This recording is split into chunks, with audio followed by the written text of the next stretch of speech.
ఒక పని చేసి ఒక మచ్చ వేస్తారు 5 మచ్చ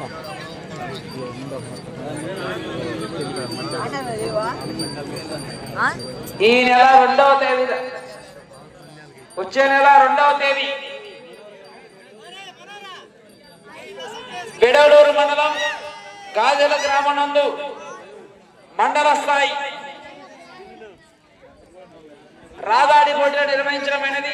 కాబట్టి బెడవలూరు మండల ఎడ్ల యాజమాన్యం వారు గమనించి ప్రదర్శనకి సహకరించి ప్రదర్శనకి ఇచ్చేయాల్సిందిగా కోరుచున్నాము. మొదటి బహుమతి 10,000 రూపాయలు, రెండవ బహుమతి 8,000 రూపాయలు, మూడవ బహుమతి 6,000 రూపాయలుగా ప్రకటించడమైనది.